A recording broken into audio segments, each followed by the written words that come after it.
ഉമ്മൻചാണ്ടി എന്ന പേരിൽ നിന്ന് ചാണ്ടി ഉമ്മനിലേക്ക് വന്നപ്പോൾ ഉണ്ടാവുന്ന മാനസികാവസ്ഥ എന്താണ്? ഒരു ബാധ്യതയാണ്.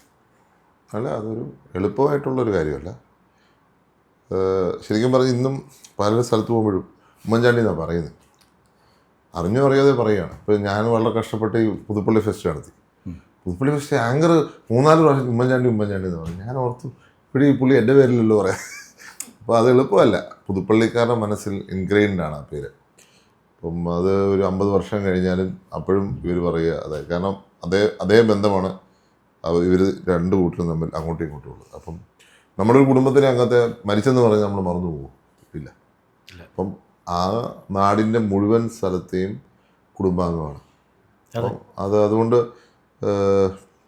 കൊച്ചുകുട്ടികൾ പോലും, ഞാൻ ഈ സൈക്കിളുമായിട്ട് പ്രചരണത്തിനിറങ്ങിയപ്പോൾ ഒരു കൊച്ചുകുട്ടി കണ്ടപ്പോഴും അവൻ ആദ്യം ഉമ്മൻചാണ്ടി എന്നാണ്. അപ്പം ഞാൻ ഓർത്ത് ഈ കൊച്ചുകുട്ടി ഇപ്പോഴും ഉമ്മൻചാണ്ടി എന്നാണ് പറയുന്നത് എന്നുള്ളത് എനിക്ക് വലിയ അത്ഭുതമായിട്ട് തോന്നി. കാരണം ഇപ്പം പ്രായമായിട്ടുള്ളവർ ഓക്കെ, പക്ഷെ കൊച്ചുകുട്ടികളും അങ്ങനെ പേര് പറയുന്നത് അത് അവരുടെ മനസ്സിൽ കിടക്കുന്നുണ്ടായിരിക്കാം, എന്താണെന്നറിയില്ല. തീർച്ചയായിട്ടും